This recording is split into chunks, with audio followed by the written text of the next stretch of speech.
This conference will now be recorded. Shri गुरुवे नमः। नमो विष्णुपदाय कृष्णपृष्ठाय भूतले श्रीमते भक्तिवेदांत स्वामी निति नामिने। नमस्ते सरस्वती देवे गौरवाणी प्रचारिणे निर्विशेष शून्यवादी पश्चादेशतारिणे। श्री कृष्ण चैतन्य प्रभु नित्यानंद श्री अद्वैत गदाधर शिवासदि गौर भक्तवृंद। हरे कृष्णा कृष्णा कृष्णा हरे हरे, हरे राम राम राम हरे हरे। हमने बचपन में प्रहलाद की इतनी सारी कथाएं सुनी है और इतनी बार सुनी है हमने। हमें हमेशा लगता है कि हम जो ज्ञान लेते हैं, जो हम समझते हैं, हम कहानी सुनते हैं बचपन में, ये हमारे लिए एक प्रकार का एक इम्प्रेशन बन जाता है, मेमोरी बन जाती है, और वो मेमोरी पे आगे डेवलप करना आसान हो जाता है। So basically the topic that we're discussing today is Prahlad. Prahlad is the focus. हम नरसिंह जयंती की तिथि के समीप आ रहे हैं और इसमें हम द हीरो जैसे कहेंगे of this entire episode between Hiranyakashipu and Narasimha is Prahlad, the one who became a hero without fighting, but he fought. He also fought, not that he didn't visibly fight with weapons and everything, but he fought with weapons which were unknown.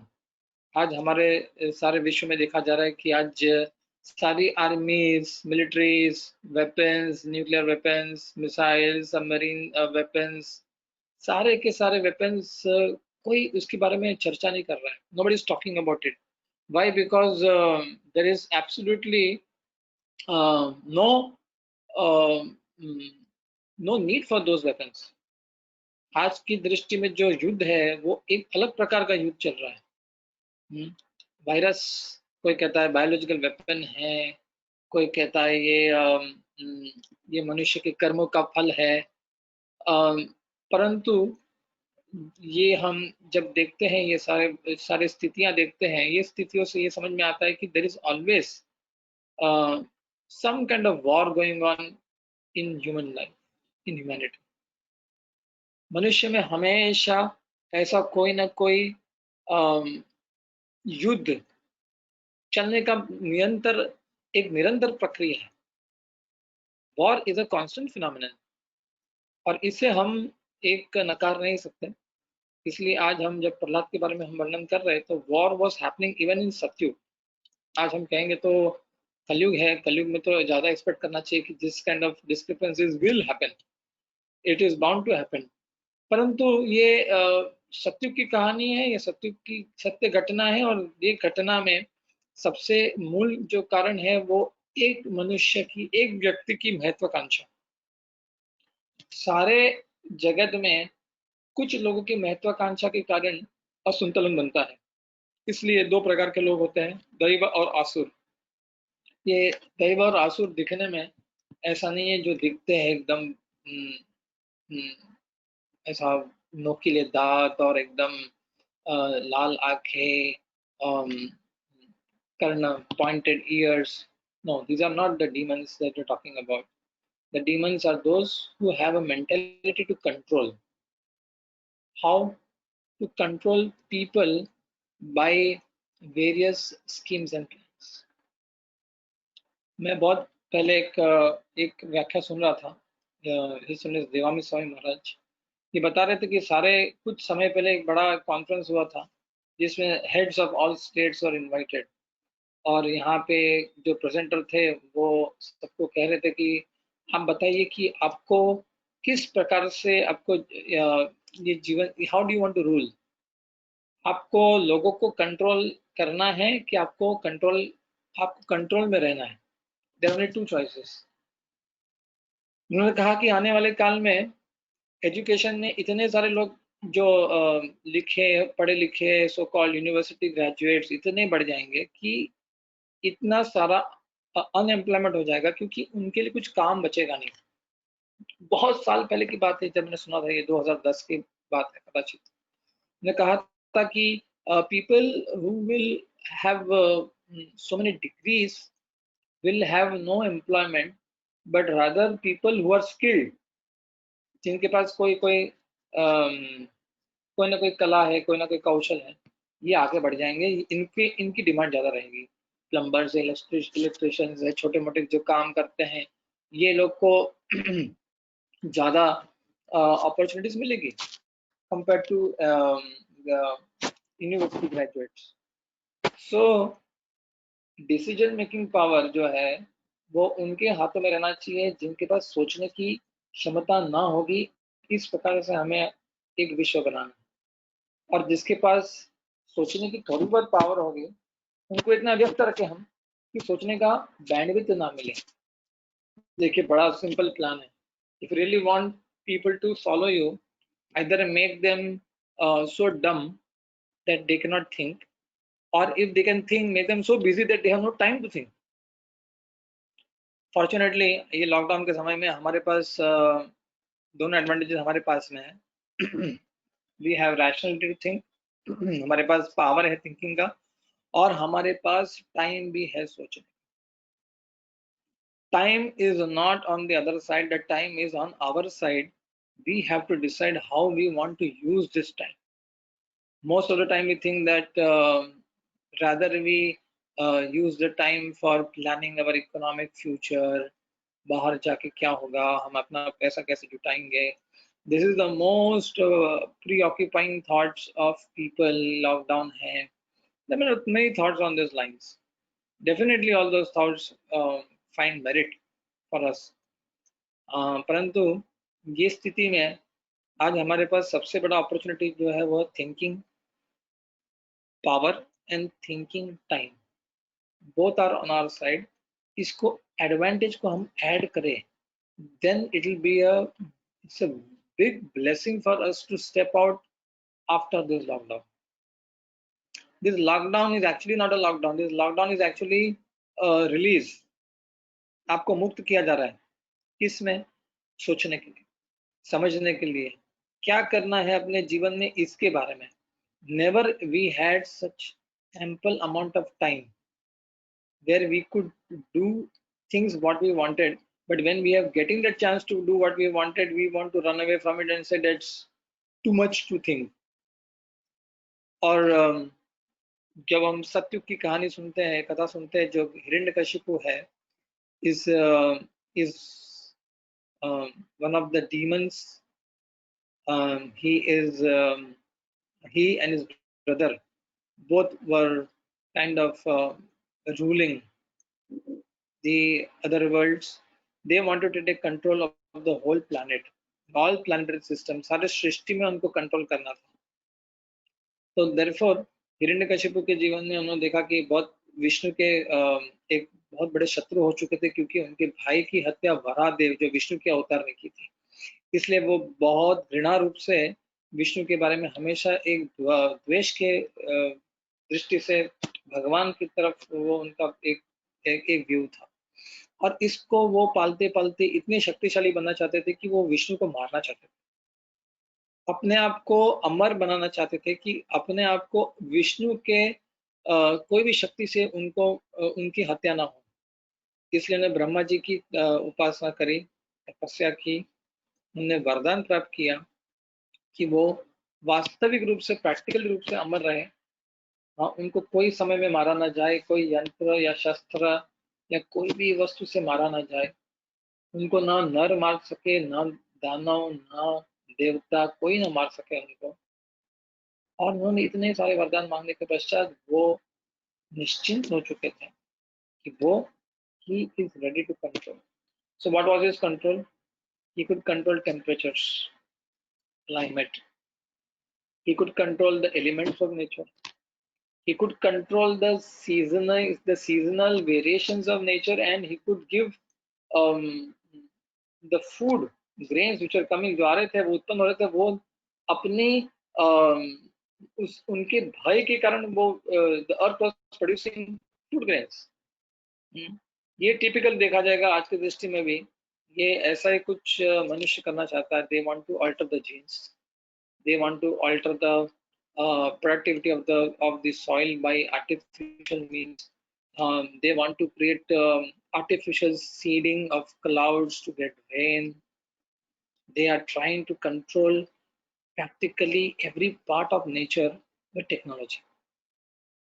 और आज आप हमारे जीवन में भी technology इतनी एक अभिन्न अंग बन चुकी है कि आज किसी ने सोचा नहीं होगा कहीं सत्युग के ऋषि मुनियों ने कि आने वाले काल में लोग कथा सत्संग या कोई ना कोई ऐसे विचार विमर्श टेक्नोलॉजी के प्लेटफॉर्म पे करेंगे। आज इसको एक दुर्दैव मानना चाहिए अगर वो सत्युग है, अगर कलयुग है तो उसको एक सौभाग्य मानना चाहिए कि हम मिल पा रहे हैं। So either in context, this is the best option that is available for us, and we should make the most of the options. So, uh, Hiranyakashipu had the powers to change, alter uh, the workings of nature to his advantage, to his liking. And Prahlad was son of Hiranyakashipu. ये विष्णु के भक्त बचपन से ही थे। इनकी कथा हम थोड़ी सी विस्तार में कुछ समय के बाद करेंगे, परंतु जब इनको पता चला हिरण्यकशिपु को इनका बेटा विष्णु की आराधना करता है तो बड़े तरस थे और इनको विष्णु की आराधना न करने के लिए इन्होंने बहुत सारे ऐसे उपाय लगाए। कोई व्यक्ति अगर उपासक बन जाता है, अगर एक सच्चा एक भक्त बन जाता है, भगवान को दृष्टि से देखने के लिए अपने आप में परिवर्तन लेके आता है, तो वो व्यक्ति मानसिक रूप से, बौद्धिक रूप से और आत्मीय रूप से मुक्त रहता है। A free person. We do not know what is the price of freedom. We think the price of freedom is that हम बाहर जाएंगे तो हम फ्री है, परंतु आप बाहर जाएंगे तो भी आपको वो फ्रीडम में कितनी रिस्ट्रिक्शंस है। और the most important freedom is the freedom to think independently and to act on their thought of independence। जो इंडिपेंडेंट थॉट है उसके ऊपर हम अमल कर पाए, हम उसके ऊपर अपने कार्य, उसके आधारित अपने कार्य कर पाए, इसका अर्थ है freedom. So if you see most of this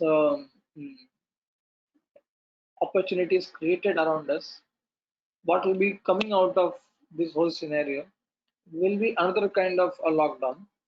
It will be not an apparent lockdown, but a very virtual or a very secret or very sinister or very covert, उसको बोलते हैं, बहुत ही बाह्य रूप से वो बाहर से दिखेगा बहुत फ्रीडम है। आज लोग फ्रीडम मानते हैं कि अल्कोहल कंजम्पशन करेंगे तो फ्रीडम है।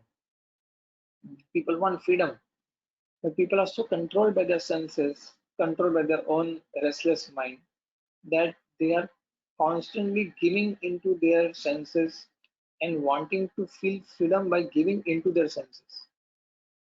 Prahlad is become independent by giving giving the senses not enough freedom to override his independent and rational thought thinking process. इसलिए जो फ्रीडम हम जानते हैं वो फ्रीडम का या स्वतंत्रता का अर्थ है कि हम अपने सोच को अपनी इंद्रियों के द्वारा प्रभावित न होने दें, उसको स्वतंत्रता कहेंगे। अभी हिरण्यकशिपु जान चुका था कि प्रहलाद में इतनी स्वतंत्रता आ चुकी है कि he is able to take decisions and acting on his own decision rather than being under my control. The whole world is under my control, but not my son. So he thought, how should I control my son? And he thought of a brilliant idea. And that idea was to send him to school. अभी ये ऐसा नहीं है कि all schools will be kind of the idea which corroborate the plan of Hiranyakashipu. But Hiranyakashipu had a plan that if really want to change a person's thought process, we have to send to a rigorous um, indoctrination program. That is only possible when it is in a very structured and systematic environment. ये दुनिया में बहुत सारे जगह है जहाँ पे बहुत कुछ स्ट्रक्चर है, बहुत प्रोसेस है, बहुत आईएसओ स्टैंडर्ड्स है, बहुत कुछ लोग आईएसओ के बारे में बहुत बात करते हैं। Why? Because it is universal standard. कुछ दृष्टि में इसमें भी डालना चाहूँगा कि जब हम बात करते हैं स्कूल की, तो हम कभी-कभी सोचते हैं कि स्कूल का आइडिया है कि people children will get education and बच्चे वहाँ पे अच्छी चीज़ें सीखेंगे, बच्चे आगे जाके अपने जीवन जीने का की क्षमता या फिर अपने जीवन जीने का अ, जो साधन है वो प्राप्त करेंगे। तो ये बहुत भावनाएं अच्छी हैं, जो लोग सोचते भी है कि स्कूल जाएंगे तो हमारे बच्चे कुछ अच्छा सीखेंगे, काफी कुछ अच्छा करने को क्षमता प्राप्त करेंगे। परंतु जब से पहला स्कूल ऑफिशियली फॉर्मल स्कूल जब पाश्चात्य देश में बना था, तो वो एक इंडस्ट्रियल रेवोल्यूशन यानी कि अभियांत्रिकी का जो का जो युग था, उसकी शुरुआत में उसके कुछ साल के पश्चात बनना शुरू हो। इसका अर्थ ये था कि वो युग में इट वाज एन एरा जहाँ पे लोगों को कंजम्पशन करना है, क्योंकि बहुत सारे गुड्स प्रोड्यूस हो रहे हैं। कैसे प्रोड्यूस हो रहा है? बड़ी मात्रा में, इन ह्यूज नंबर्स, और सब एक समान। अगर कपड़े हैं तो एक समान दिखेंगे, अगर कोई साधन है तो गाड़ियां हैं तो वो एक जैसी रहेगी, अगर कोई छोटी सी यंत्रणा है, कोई कंज्यूमर आइटम है, तो साबुन है तो एक जैसे बहुत सारे साबुन निकलेंगे। तो ऐसे विचार में ऐसी दृष्टि आई कि क्यों ना हम बच्चों को भी ऐसे कुछ अम, शिक्षण योजना या शिक्षण संस्था में भेजे, जिससे कि बच्चे भी यूनिफॉर्मली एजुकेटेड होके बाहर आए या यूनिफॉर्मली इन्फॉर्म होके बाहर आए कि this is what is economy, this is what is society, this is what is ethics, this is what is morality, this is what is the truth, this is what is science, और this is what is history. So therefore it was a Prussian model. Prussia में ये शुरू हुआ और बाद में America में जब लेके आए, तो बहुत ही अच्छा एक स्टैटिस्टिक है कि जब वो अमेरिका में जब लेके आए शिक्षण व्यवस्था, तब ये एक अच्छी किताब है, अगर समय मिला है आपको, अगर आपको ऑनलाइन भी मिलेगी, इसको कहते हैं जॉन टेलर गेटो, जो न्यूयॉर्क के एक स्कूल टीचर रह चुके हैं बहुत साल तक। उन्होंने एक किताब लिखी है डम्बिंग अस डाउन और वेपन्स ऑफ मास डिस्ट्रक्शन। तो इन्होंने कुछ रिसर्च लिखी है इसमें कि उन्होंने जब देखा कि बहुत बहुत रिसर्च हुआ कि जब 1980s और 1990s में लोगों की जो खरीदने की क्षमता काफी बढ़ चुकी थी, तब it happened only for 20% of the population. लोगों की खरीदने की क्षमता कब कितने लोग में बढ़ी? केवल 20% की सारी पॉपुलेशन में। और बाकी सब की जो परचेसिंग कैपेसिटी थी वो 13% से कम घट गई। मतलब it it was less than कुछ ही क्षमताओं के लिए बड़ी हो, परंतु बाकी सब लोग के लिए जो 80% के लोग जो थे, उनकी परचेसिंग कैपेसिटी 13% से कम हो गई। कितने वर्षों में? जब उन्होंने किया 1905 में, एक व्यक्ति कमाता था, हम्म, उसकी जो कमाने की शक्ति थी या उससे जो परचेस करने की शक्ति, जो कम क्षमता थी, उससे अधिक ना होकर वो कम हो गई। कुल 80-90 वर्ष में ये देखा गया कि अम, जब इतने सारे यंत्रण आ गए, इतने सारा क्रांति हो गई, अभियांत्रिकी क्रांति हो गई, industrial revolution, it happened that both parents had to work, yet capacity to spend was, or capacity of purchasing power was even lesser. and the wealth that was concentrated in very few people rose to 250% more concentration in wealth of very few people. And the school का जो major goal था कि factory schooling बने। Factory schooling का अर्थ है कि पहले के ज़माने में जो काम होता था इंडस्ट्रीज में, वो सब लोग बेंचेस पे बैठ के और समान लाइन में बैठ के काम करना था। It was not so psychologically and behaviourally very comfortable. इसलिए it took some time for people to adapt to this idea that we have to work uniformly on one thing for a long time, for long hours, with many people doing the same job day in, day out. How can this be possible suddenly in a person who has um, no idea of a mass production model of the society that was there? इसलिए बच्चों को ये जब बड़े होंगे, we want adults who are complying adults, यानी कि ये जो प्रक्रिया है, इसको एक्सेप्ट करने में कोई उनको हिचकिचाहट या कोई अनकंफर्टेबल फीलिंग ना हो, so that they can work in cubicles, they can work on shop floors, they can work on computers, machines, they can work on various industrial production sequences without question, without discomfort. Therefore, यहाँ से शुरुआत हुई school की यंत्रणा, और ये school की यंत्रणा हमारे भारत में भी थोड़ी गई। ब्रिटिश के ज़माने में जब आए ब्रिटिश, तब उन्होंने भी यही सिस्टम हमारे पास छोड़ के गए। इसको पूरा रिवैम्प करके मैकेले एजुकेशन मॉडल को बनाया गया कि Indian in colour but British in taste. इनका जो जो कुछ होगा वो सब कुछ पाश्चात्य जो सभ्यता है उसके अनुसार ये सोचेंगे, उसके अनुसार ये खरीदेंगे, उसके अनुसार ये अपने जीवन का विचार करेंगे। परंतु शास्त्रों में कहा गया है, हाँ, स्वगृहे पूज्यते पितर, स्वग्रामे पूज्यते प्रभु, स्वदेशे पूज्यते राजा, विद्वान सर्वत्र पूज्यते। विद्वान का अर्थ है कि ये पारंगत है अपने क्षेत्र, अपने कला, अपने कौशल, अपने विद्वत्ता में, अपने ज्ञान में।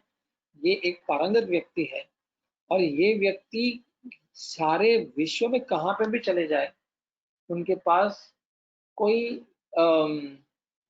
मान सम्मान या उनके योग्यता की उनके पास कोई कमी नहीं होगी। He will be respected by everybody. Therefore जो हमारे शास्त्र में एजुकेशन के बारे में बताया गया है, जो प्रहलाद महाराज हमको बता भी रहे हैं, ये बता रहे कि जब उनको हिरण्यकशिपु ने स्कूल में भेजने का प्रयास किया और स्कूल में गए भी वो, शंड और अमर शुक्राचार्य उनके ब्राह्मण एक एडवाइजर थे, मंत्री थे उनके, उनके पुत्र थे शंड और अमर। ये एक पाठशाला चलाते थे। वो पाठशाला में ये बच्चों को सिखाया जा रहा है कि आपके शत्रु ये है, आपके मित्र ये है, आपको इस प्रकार से पॉलिटिक्स करनी है। बचपन से कुछ 5 वर्ष की आयु से जब स्कूलिंग शुरू हुआ, तब से उनको ये समझाया जा रहा है कि so there are many schools, there are two schools, one are schools of radicalism and one is schools of industrial factory schools.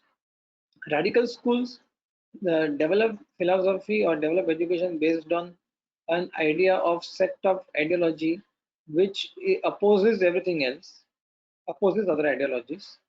And there is another set of schooling which creates comfort with the established norm.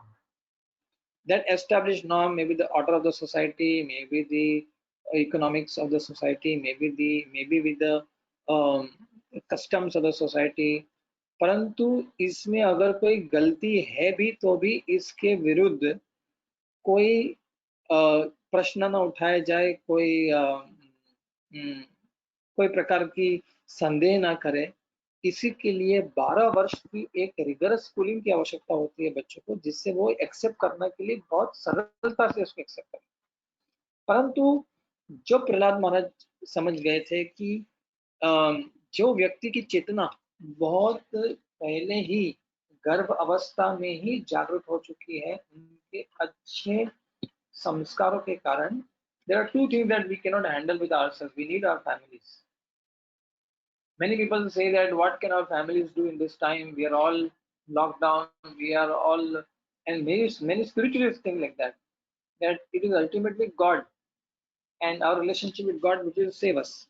Definitely that is there in the sense that we are all individuals. हम सब अकेले आए हैं, अकेले जाएंगे, परंतु दो चीज के लिए हमको परिवार तो चाहिए ही चाहिए। एक तो हम जन्म लेते हैं हमारे परिवार के बगैर, that means we need family even before that we are born. यानी वो संस्कार के लिए जो करने पड़ते हैं जन्म के पूर्व में और जन्म के पश्चात में भी दो तीन संस्कार होते हैं, उसके लिए परिवार की आवश्यकता होती है। जैसे और इसमें हम जब देखेंगे इसको तो that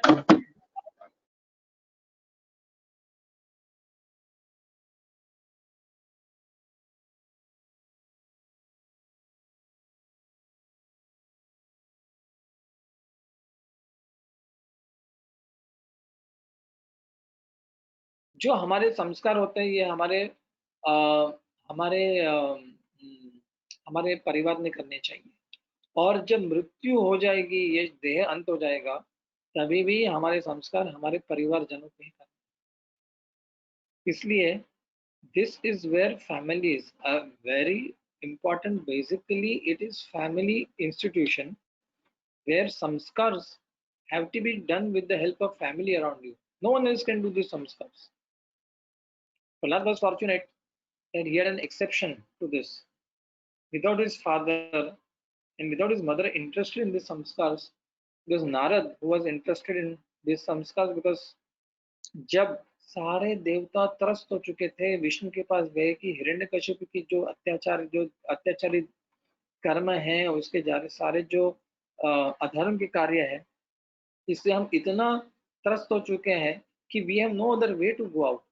so what way is out, please help us. तो उन्होंने कहा, विष्णु ने, कि we should keep a little bit patience, हमें थोड़ा सा धैर्य रखना पड़ेगा। और धैर्य रखने के पश्चात हमें क्या करना पड़ेगा, हमें we have to wait for adharma to go beyond its bounds, because the response to indiscriminate adharma will be awakening or rising of another powerful dharma alongside it. ये एक समझने की दृष्टि बहुत आवश्यक है। हम जब सोचते हैं कि इतना अत्याचार हो रहा है, इतनी गलत बातें हो रही है, समाज में इतना अधर्म बढ़ रहा है, इसका अर्थ ये हो जाता है कि it is responsibility of those who are followers of dharma or who claim to be followers of Dharma should rise up to this occasion and make um, their complete commitment to resolving this dharma in within themselves. And what is that dharma? That dharma is awakening of self-awareness. इसलिए शिक्षा का पहला अर्थ है, in fact ये जो John taller गैटो ये बात करते हैं अपने पुस्तक में कि instead of what do we think is education, real education can only begin out of a foundation of self awareness. कि जब तक हम स्वयं के बारे में नहीं समझते, स्वयं के बारे में हम जान नहीं पाते, तब तक हम दूसरा कोई कार्य नहीं कर पाएंगे, दूसरा कोई अर्थ नहीं जान पाएंगे जीवन में। या और अथवा हम ये नहीं कर पाएंगे तो हम केवल एक pathetic human resource बन जाते हैं, to be exploited by people. And therefore schooling is a matter of only habit and attitude training. ये बाहर से अंदर की प्रक्रिया है। Schooling has not to be confused with education. Education is completely different idea than schooling. Schooling is an institutional model to make people aware in a mass way, in a systematic way, in an organized way, to comply to the established norm. Government कुछ बनाएंगे, government के पीछे corporation रहते हैं जो बताते क्या education में जाना चाहिए, क्या रिसर्च होगा, क्या क्या स्थिति होगी, क्या किस प्रकार की आगे की वर्क फोर्स चाहिए हमें. But therefore, it is said that he is very nicely written in that book also. He said that you can easily compensate for a lack of schooling. आपने अगर कोई स्कूलिंग नहीं किया है ना, तो ऐसे बहुत सारे लोग हैं जो स्कूल ड्रॉप आउट से और आज बहुत सक्सेसफुल पर्सनालिटीज रह चुके हैं. आज भी है, पहले भी थे लोग. परंतु अगर आपने ये शिक्षा नहीं पाई, एजुकेशन, आप अपने जीवन में you will, without education you will stumble through your life, a sitting duck for exploitation and failure, no matter how much money. इसलिए जो हम बात करते हैं शिक्षा की, जो प्रहलाद महाराज की शिक्षा शुरू हुई, तो विष्णु ने कहा जब तक अधर्म के विरुद्ध ये अधर्म अधर्म धर्म के विरुद्ध अधर्म का इतनी एक अपराध बढ़ जाएगा, बहुत सारा अपराध हो जाएगा, तब अपने आप ये अधर्म का नाश होना शुरू हो जाएगा. That means Prahlad, who is representing this freedom, Prahlad, who is representing this dharma, Prahlad, who is representing this this idea of um, complete awakening of one's own inner consciousness, is not just unrelatable to the world. It has connection. कभी कभी हम सोचते हैं हम एक व्यक्ति क्या कर पाएंगे, हम एक संस्था क्या कर पाएंगे, हम एक समाज क्या कर पाएंगे. But Prahlad के केस में it was one Prahlad who was cause of downfall of entire Hiranyakashipu की सभ्यता. Entire civilization of Hiranyakashipu became smashed just because of one Prahlad's conviction. Therefore, it doesn't matter what is the volume of our conviction. It matters what is the quality, what is the refinement of our conviction.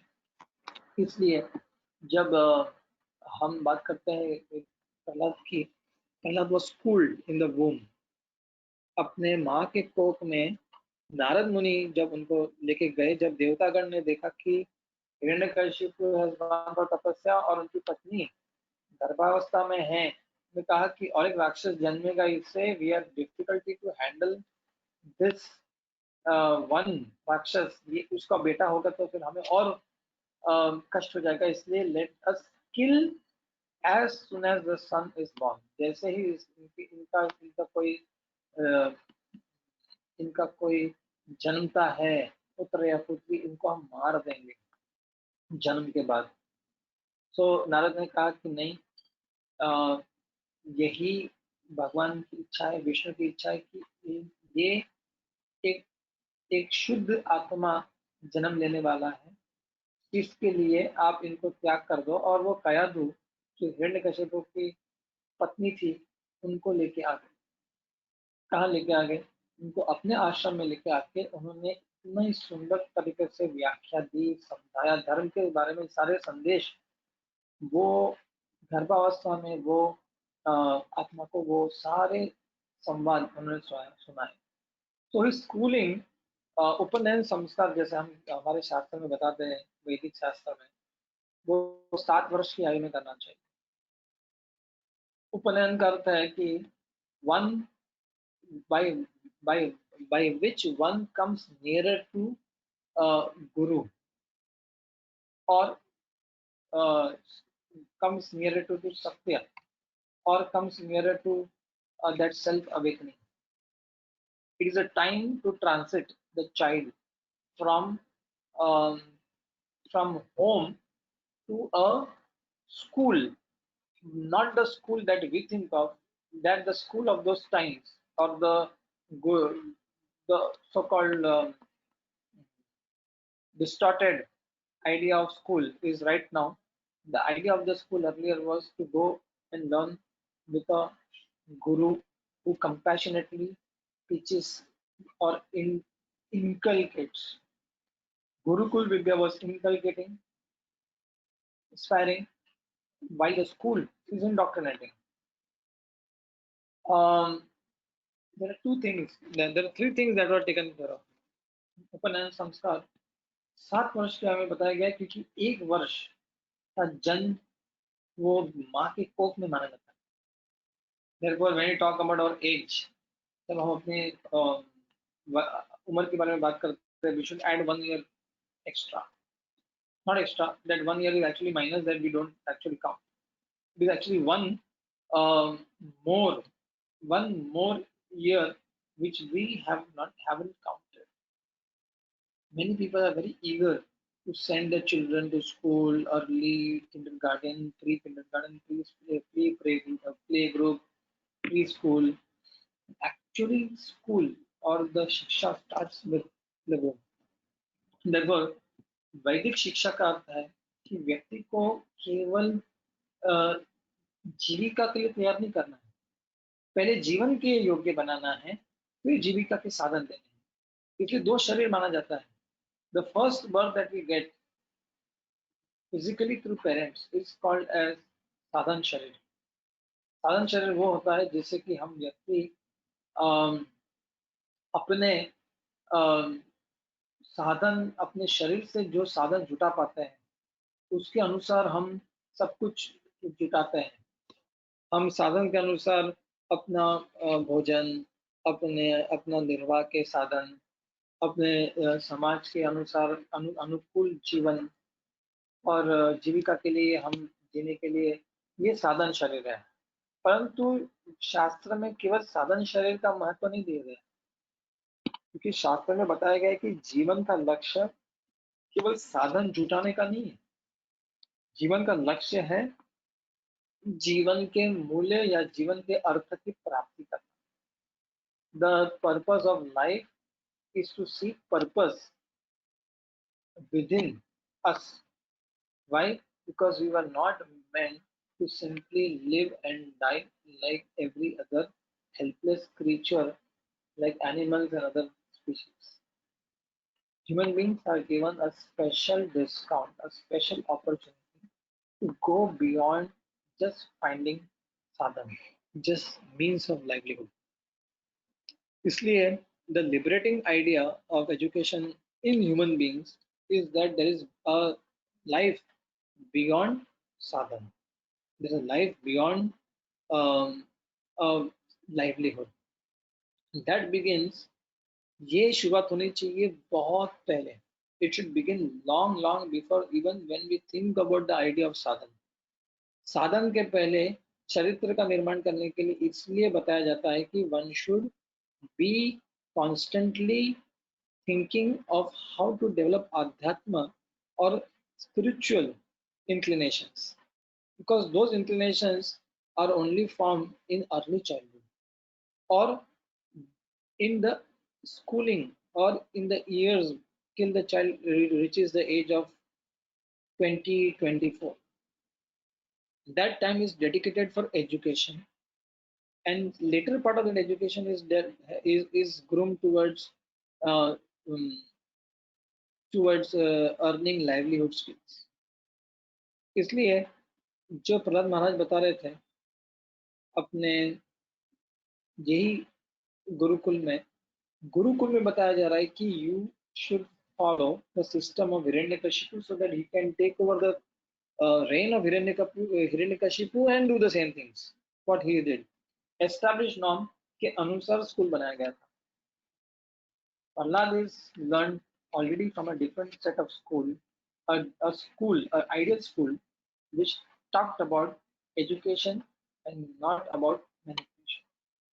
In fact, हम ऐसे बहुत सारे वर्णन करते हैं शास्त्र में. इसे बताया जाता है कि 8 वर्ष की आयु में ब्राह्मण को भेजा जाता है, 11 वर्ष की आयु में एक क्षत्रिय को भेजा जाता है, 12 वर्ष की आयु में एक 13 वर्ष की आयु में वैश्य को भेजा जाता है. ये उपनयन संस्कार करते हैं. Therefore, if a person wants to be refined in the area of knowledge, in terms of wisdom and in terms of advising, in terms of deep uh, uh, thoughts, deep ideas of knowledge and wisdom in the scriptures, that person should start education at the age of 8 years. 7 years technically, but those who are administrators should start getting into education at 11. परंतु इसमें 3 components हैं. It was not just educating the child's minds to conform to a norm. The uh, the components of education depended on these 3 factors. First was चित्त. हमारे में 3 ऐसे बहुत important components है. एक है चित्त, एक है बुद्धि, एक दूसरा है मानस. चित्त is consciousness, buddhi is intellect, and manas is mental faculty. Education, any education which does not give you an integrated idea of these 3 faculties in development of children is actually schooling. Schooling and education are 2 different categories. Unless we understand the difference between both, we cannot focus on the key aspects of key areas of intervention. So what is chitta? चित्त वो शक्ति है, वो चेतना है जिससे कि you can gain accumulated knowledge, you can accumulate the knowledge by your own awakening. आपके अंदर वो जागरूकता, वो सेल्फ एस्टीम बनाई जाती है जिससे कि आपको अपनी चेतना से, अपनी शुद्ध चेतना से वो ज्ञान प्राप्त करने की क्षमता मिलती है. As long as the consciousness is disturbed, distracted, distorted, one cannot gain true knowledge. Knowledge is only as pure as our consciousness. Therefore, जो Shanda Amarkat थे वो सोचते कि Prahlad is only wasting time in talking about nonsense because their chitta was not pure, because their idea was that of manipulation. They were told, they were employed by Hiranyakashipu to indoctrinate Prahlad so that he conforms to his ideology. But in Shiksha, a first effort is to purify the consciousness. Second is to empower the intellect. बुद्धि को deep thinking और questioning mode में डालना है. That is only done with hand holding by the guru. Guru teacher hand holds the students and gives um, tools to develop their logical, rational and intellectual abilities. तो चित्त क्या करता है? चित्त एक व्यक्ति के क्रिएटिव पोटेंशियल को निखार के लेके आता है. बुद्धि क्या करता है? बुद्धि प्रॉब्लम सॉल्विंग के दृष्टि से एक शिष्य को तैयार करता है अपने जीवन में. Not just only solving problems which are given to the child, the problems which the child starts to see after refinement of chitta. Without refining the chitta, we cannot see a problem. What to think of solving it? इसलिए the sequence of education does not start with information, does not start with indoctrination of what the world is, what everything is. It starts with those activities which refine the chitta. इसलिए it is not just school, it is not just a curriculum, it is a total integration of an environment, of an environment, the faculties and the intention behind it. The goal of the school is as good as the goal or the intention behind it. If the intention is lost, if the intention is conformist, then probably the school is simply an extension of the idea of the established norm. परंतु हमारे में जब British आए तो उन्होंने 6 लाख ऐसे गुरुकुल देखे. ऐसी व्यवस्थाएं चल रही थी जहां पे इतने सारे बच्चों को स्वतंत्रता से शिक्षण प्राप्त करने के लिए उनको योग्यता प्राप्त करा रही थी. Therefore, तीसरा जो पार्ट है वो मानस है. चित्त, बुद्धि और मानस. चित्त refines human creative potential, बुद्धि refines problem solving और मानस brought about determination and concentration. अगर इतने बड़े कार्य करने हैं तो एक व्यक्ति की क्षमता में उसमें फोकस, कंसंट्रेशन डेवलप करने की जो मानस है, जो मन है, उसको तैयार होता था. And that was done by discipline and self control in the Gurukul. Or what did Manas bring about? Manas brought about innovation. Manas brought about a way to address things in a very innovative way. And after the age of 24, when the child was graduated, the Taittiriya Upanishad explains that now you're free to go out, and the purpose of education is that now you will support the society, the family, and you will be in harmony with the nature and the purpose of creation. It was not that you go out and you have to start earning wealth only. It was also how to share your wisdom, how to share your wealth, how to be socially sensitive, how to take care of people around you, how to help people around you, how to innovate in a way that people are progressing towards this goal. इसलिए जब हम करेंगे आज हम बहुत संक्षिप्त में बताएंगे कुछ 17 elements of a system, 17 elements of such a empowered education. First is infusion of spiritual and religious values. All the spirituality was uh, very much um, communicated through religious rituals. The idea of religious rituals was not that it was religious, religion based. It was spiritually founded. But religious rituals means there were laid out practices which aided such a spiritual development. And religious means sincere. Rituals means the process by which one will gain spiritual insight. So therefore, the first idea of school was it was spiritual. Foundation was spiritual, and his practices was they, there were many schools, even Vedic schools, they practice Agnihotra, um, offering of oblations in the fire in the early morning. Fire also gives energy, intelligence, strength, and therefore students were constantly in association with these rituals of yajna. Second is character formation and personality development. The guru used to aid the child, the student, to develop the personality with self-esteem, disciplines, and moral ethics, code of conduct. Third was development of civic responsibilities and social values. उसको इसलिए तैयार किया जाता था कि वो अपने परिवार समाज में परिवार की परंपरा को आगे लेके जाए, सामाजिक सहानुभूति रखे और एक वैश्विक बुद्धि और एक वैश्विक एक विचार में चले जिससे कि सभी को वो आत्म की दृष्टि से देखें. Therefore, Prahlad was seeing everything that was happening around from a level of the soul. Therefore, he was not able to discriminate between what is who are enemies and what friends. He was seeing everyone as them, everyone of around them as part and parcels of God.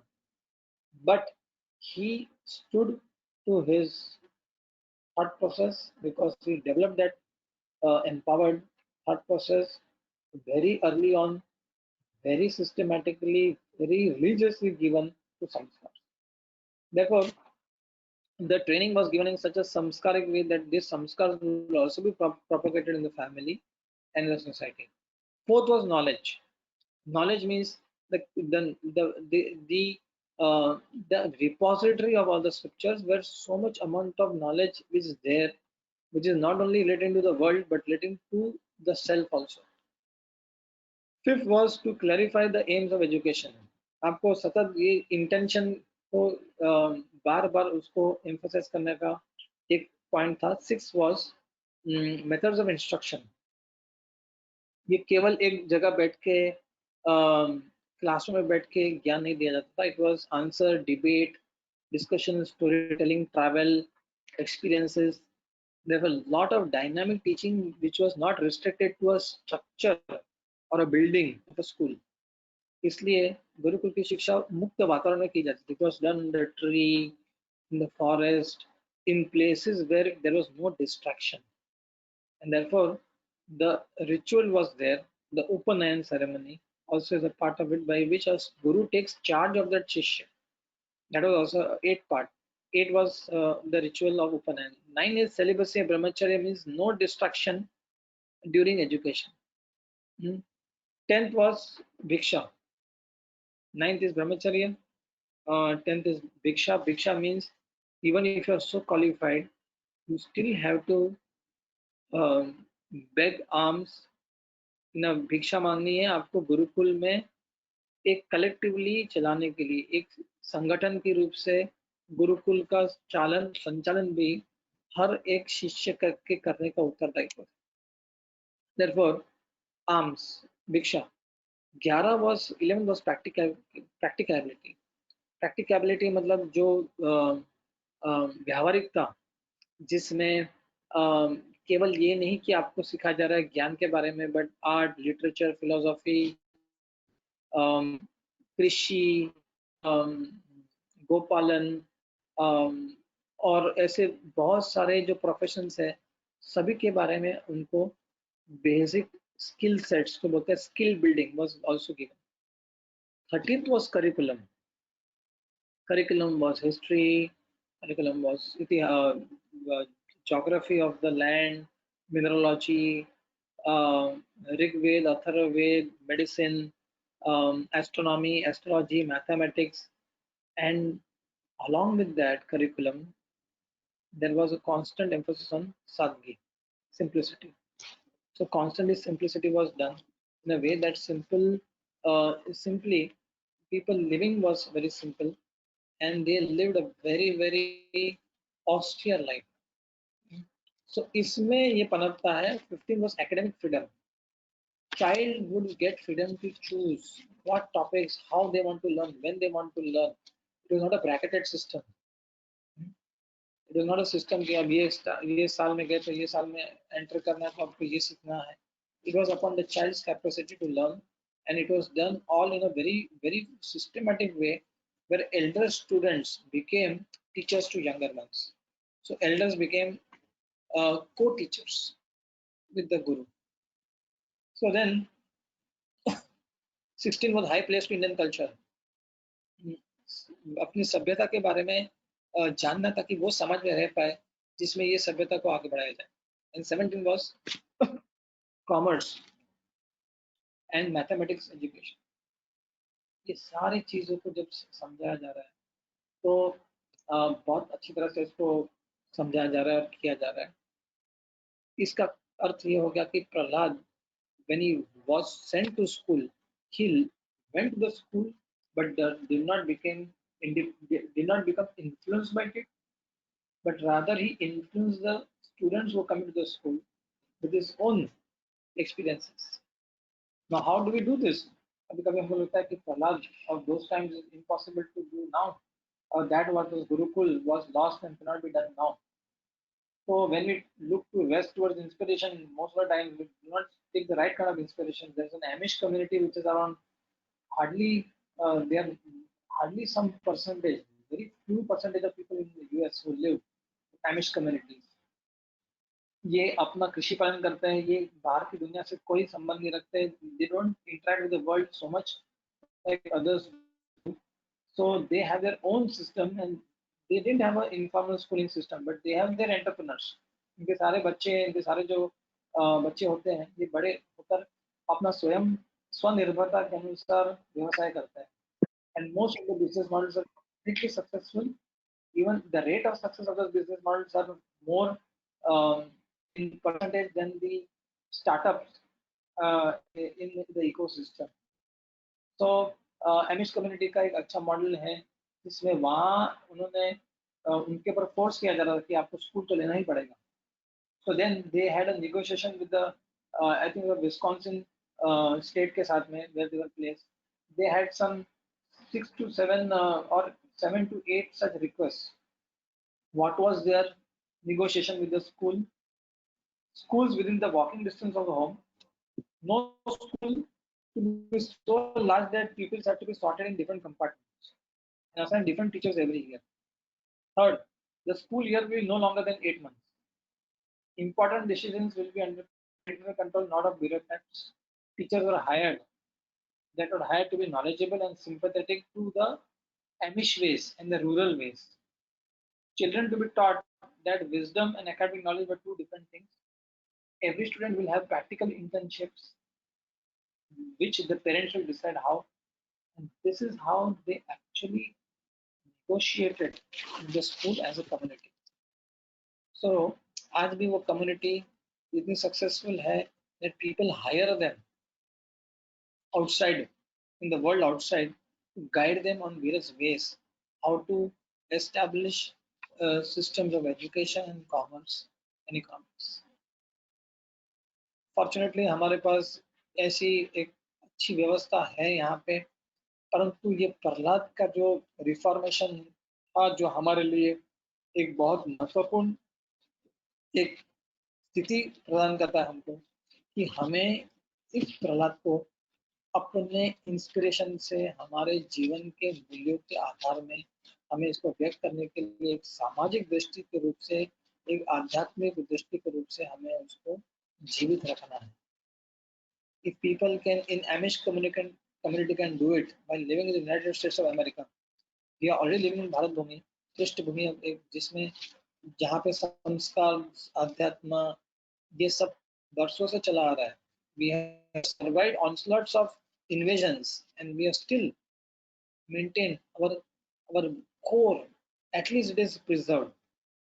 So if we can come as a community and practically negotiate, but this is all dependent upon how we groom our consciousness, chitta, buddhi or manas. So this is not just for children, this is for all those who have yet to complete that curriculum which we missed in our school. So it is said that let your school education not interfere with the life education. तो आज हम वर्णन आज का हमारा जो topic था is about Prahlad, and that Prahlad who actually was not only a great soul, a great devotee, but also established with his own expressions and how one should be schooled and how one should not. Simply take and this lockdown time, Mumbaikars, मैं feeling that सब लोग सब खा. So we have got some more time to develop ourselves, probably to study more such books, more such ideas, more such inspiration from our scriptures, so that we can actually come out and जो ये सारा जगत pause हो चुका है इसको एक नया रिस्टार्ट देना, एक नया रीबूट करना. It's all possible when we will be able to reboot ourselves. Therefore, if we can do this, it will be the greatest liberation that, or the greatest benefit that we have achieved out of this lockdown, that we have come out liberated. Let's come out of this lockdown before, let's be liberated before we come out of this lockdown. Else, it will be from one lockdown to another lockdown. So I thank you all very much for being us this early morning, and we are grooming ourselves to reach the climax of Narsimha Chaturdashi, where Narsimhadev comes and kills Hiranyakashipu physically. But actually, the whole Prahlad series is still alive in the sense that we have an opportunity to have an opportunity to tackle Kashipu, but not without the power of God.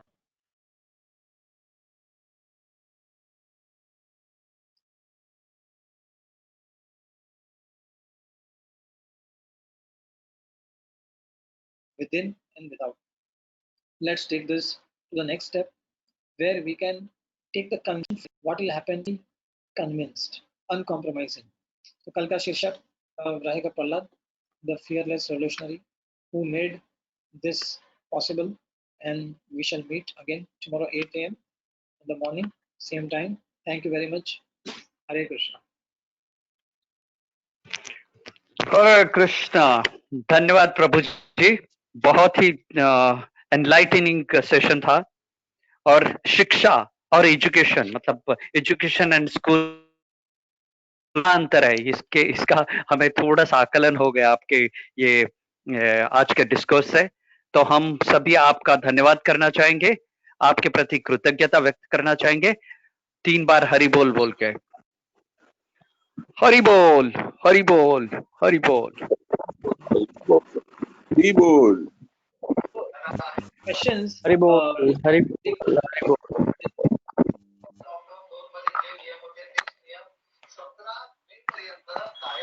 औरंगाबादमध्ये कुठलीही दुकानं उघडण्यात येणार नाहीये. औरंगाबादमध्ये जो सम विषमता formula राबवण्यात येतोय त्याच पद्धतीने ही सगळी दुकानं सुरू राहील. सकाळी 7 ते 11 ही समतारखेला जीवनावश्यक वस्तूंची दुकानं फक्त उघडे राहणार आहेत.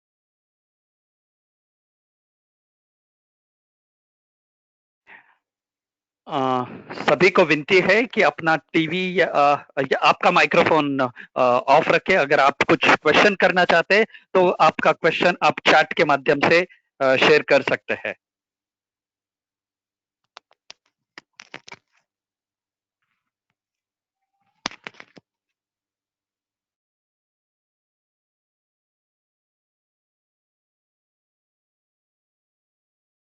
अगर किसी को कोई क्वेश्चन नहीं है तो हम कल सुबह 8 बजे फिर से ज्वाइन करेंगे।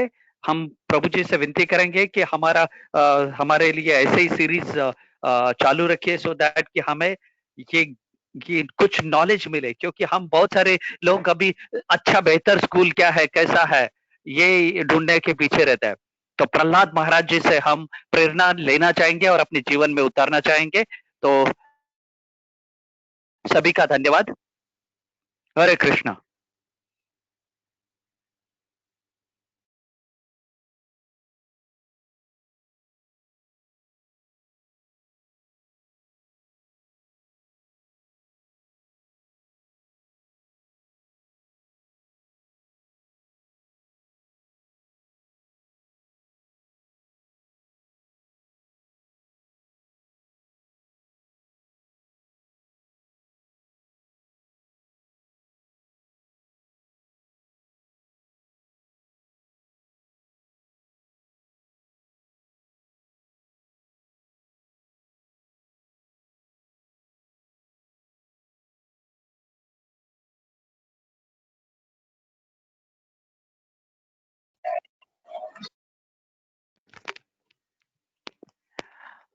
एक सवाल है प्रभु जी,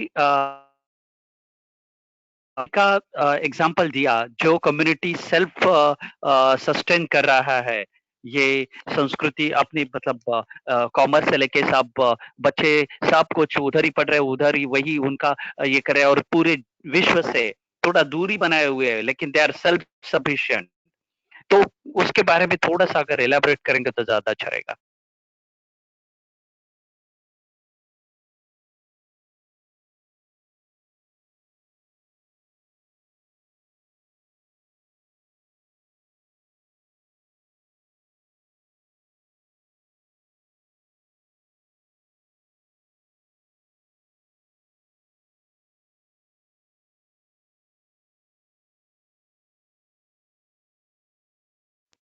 प्रभु जी आप है अभी ऑनलाइन?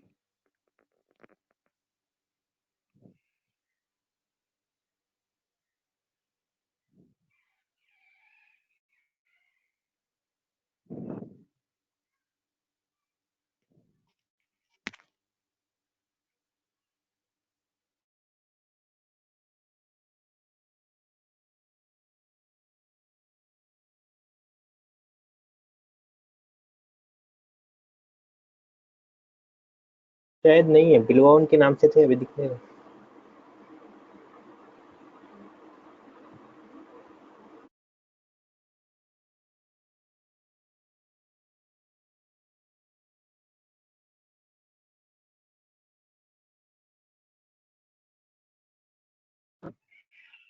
शायद प्रभु जी म्यूट पे है और उनसे कुछ रिस्पांस नहीं आ रहा है। तो we can ask this questions tomorrow. तो कल हम अपने क्वेश्चंस रेडी रखेंगे और हम चैट पे ये क्वेश्चंस पोस्ट करेंगे सो दैट कि प्रभु जी जब उनका मतलब सेशन खत्म हो जाएगा तब अपने क्वेश्चंस को आंसर करेंगे, या फिर उनको अगर फ्लो में किधर लगे तो वो ये अपने क्वेश्चंस को आंसर कर सकते हैं। तो धन्यवाद सभी का। हरे कृष्ण। प्रहलाद महाराज की जय। हरे कृष्ण।